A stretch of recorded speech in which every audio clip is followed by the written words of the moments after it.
కూటమి ప్రభుత్వం అధికారంలోకి వచ్చిన తర్వాత ప్రతి ఒక్క విషయంలోనూ ప్రజల్ని దగా చేస్తున్నారని అనంతపురం మేయర్ వసీం విమర్శలు చేశారు. అనంతపురంలో వైసీపీ కార్యాలయంలో ఆయన ఇవాళ మీడియాతో మాట్లాడుతూ రాష్ట్రంలో అసలు వాలంటీర్ వ్యవస్థ లేదని చెప్పడంపై తీవ్ర స్థాయిలో ఆగ్రహం వ్యక్తం చేశారు. ఎన్నికలకు ముందు వాలంటీర్లకు 5,000 కాదు 10,000 ఇస్తామంటూ ప్రచారం చేసిన నాయకులు దీనికి సమాధానం చెప్పాలని డిమాండ్ చేశారు. సూపర్ 6 పథకాలను అమలు చేయకుండా ఇప్పటికే ప్రజల్ని మోసం చేశారని అన్నారు. ఇప్పుడు వాలంటీర్లను కూడా అదే విధంగా మోసం చేశారని, దేశ చరిత్రలో ఎప్పుడూ లేని విధంగా పీఏసీ చైర్మన్ పదవికి ఎన్నిక నిర్వహించిన ఘనత టీడీపీకే దక్కుతుందన్నారు. గతంలో బీజేపీకి కేవలం 2 స్థానాలు వచ్చినప్పుడు కూడా పీఏసీ చైర్మన్ పదవి ప్రతిపక్ష పార్టీకి ఇచ్చారని గుర్తు చేశారు.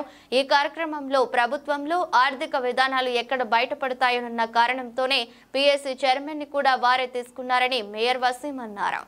గత 3 days ముందే మనం అందరం కూడా కాన్స్టిట్యూషన్ డేని సెలబ్రేట్ చేసుకోవడం జరిగింది. ఏ విధంగా ఆంధ్రప్రదేశ్ రాష్ట్రంలో కాన్స్టిట్యూషన్ని అమలు చేస్తున్నారో, ఏ విధంగా ప్రజా పరిపాలన అందిస్తున్నారో, కూటమి ప్రభుత్వం అధికారంలోకి రాకముందు హామీలన్నీ నెరవేర్స్తామని చెప్పి ఈరోజు అధికారంలోకి వచ్చిన తర్వాత ఏ విధంగా పరిపాలన అందిస్తున్నారు కూడా మనం కూడా గమనిస్తున్నాం. కనీసం ఓట్లు వేయించుకొని ఎన్నికలకు ముందు చెప్పిన హామీలన్నీ కూడా నెరవేర్చుకోకుండా ఈరోజు కూటమి ప్రభుత్వం ముందుకు వెళ్తున్న విషయం కూడా మనం కూడా ఒకసారి గమనించాలా. అదేవిధంగా సూపర్ 6 అని చెప్పి కూటమి ప్రభుత్వం అధికారంలోకి వచ్చి ఇప్పటికే దాదాపుగా సూపర్ 6th మంత్ కూడా వచ్చింది. అయినా కూడా ఏ ఒక్క హామీని కూడా నెరవేర్కపోవడం, ప్రజల్ని ఏ విధంగా మభ్యపెట్టి మోసం చేసి అధికారంలోకి వచ్చినారు కూడా మీరందరూ కూడా ఒకసారి గమనించాలా.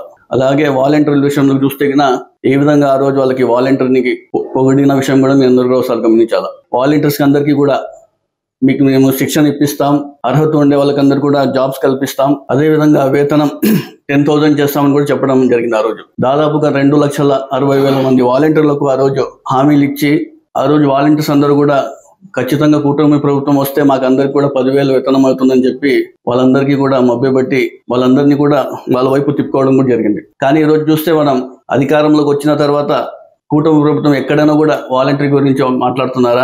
ఇప్పటికే దాదాపుగా 6 నెలలు అవుతోంది. ఎక్కడ పట్టించుకోపోవడం కూడా మనం అందరూ కూడా ఒకసారి గమనించాలా. దేశ చరిత్రలోనే ఎక్కడ లేని విధంగా వైఎస్ జగన్మోహన్ రెడ్డి గారు ఇంటి వద్దకి పరిపాలన వాలంటీర్ వ్యవస్థ తీసుకురావడం జరిగింది. అదే విధంగా చూస్తే వాలంటీర్ అనేవాడు వాళ్ళ ఫ్యామిలీ కన్నా ఎక్కువ ప్రజలకు సేవ చేయాలా. మనం మాకు ఇచ్చిన క్లస్టర్లో మేమందరూ కూడా ప్రభుత్వం నుంచి వాళ్ళకందరికీ అర్హత ఉన్న వాళ్ళకి ప్రతి ఒక్కరు కూడా మనం సంక్షేమ పథకాలు అందించాలనే ఉద్దేశంతో ఏ విధంగా ముందుకు వెళ్ళిన విషయం కూడా మనం అందరూ కూడా ఒకసారి గమనించాలా. ఈ 6 నెలల్లో ఈ 6 monthsలో ఏవైతే హామీలు ఇచ్చారో ఏ ఒక్క హామీని కూడా నెరవేర్చుకోకుండా ఈరోజు ముందుకు వెళ్తున్నారు కూడా ప్రజలందరూ కూడా గమనిస్తున్నారు. వాలంటీర్ విషయంలో కూడా ఎన్నికల ముందు మాయా మాటలు చెప్పి అధికారంలోకి వస్తేనే మీకు బాగా చేస్తాం, అది చేస్తామని చెప్పి వాళ్ళకు కూడా మోసం చేసి ఉండేది ఏకైక ప్రభుత్వం ఏదో అంటే కూటమి ప్రభుత్వమే. అదేవిధంగా లాస్ట్ వీక్ అంతా అసెంబ్లీ జరగడం చూసాం. మనం అసెంబ్లీలో కూడా మనం చూస్తే పీఏసీ పబ్లిక్ అకౌంట్స్ కమిటీ చూస్తే గిన చైర్మన్ ని దశాబ్దాలుగా దేశ చరిత్రలోనే ఎక్కడ ఉండదు. ఎన్నికలు జరిగినాయంటే కేవలం అది మన ఆంధ్రప్రదేశ్ రాష్ట్రంలో జరిగింది. అది చంద్రబాబు నాయుడు హయాంలోనే జరిగిందని కూడా మనం అందరూ చెప్పగలుగుతుంటాం. సాంప్రదాయంగా పబ్లిక్ అకౌంట్స్ కమిటీ చైర్మన్ ని ప్రతిపక్ష పార్టీకే ఇవ్వడం జరుగుతోంది. 1967 నుంచి ఇప్పటి వరకు కూడా ప్రతిపక్ష పార్టీకే ఆ చైర్మన్ పదవిని కూడా ఇస్తూ వస్తున్నారు. అదేవిధంగా 1984లో లోక్సభలో బీజేపీ నుంచి కేవలం 2 స్థానాలు సభ్యులు ఉంటే అప్పుడు కూడా ప్రతిపక్ష పార్టీకే ఒక సభ్యునికి అప్పుడు కూడా పబ్లిక్ అకౌంట్ కమిటీ చైర్మన్ గా కూడా ఇవ్వడం జరిగింది. కానీ ఇక్కడ చూస్తే చంద్రబాబు నాయుడు గారు 40 ఏళ్ల పొలిటికల్ ఎక్స్పీరియన్స్ అంటారు, అనేక సార్లు ఎమ్మెల్యేగా గెలిచినారు, మంత్రిగా చేసినారు, 4వసారి ముఖ్యమంత్రిగా చేస్తున్నారు. ఆయన ఎన్ని టర్మ్స్ చూసింటారు, ఎన్నిసార్లు అసెంబ్లీలో ఆయన చూసింటారు, ఎవరికి పదవి ఇస్తారని కూడా ఒకసారి ఏ విధంగా మన రాష్ట్రంలో రాజ్యాంగం అమలు చేస్తున్నారు కూడా మనం ఒకసారి గమనించాలా.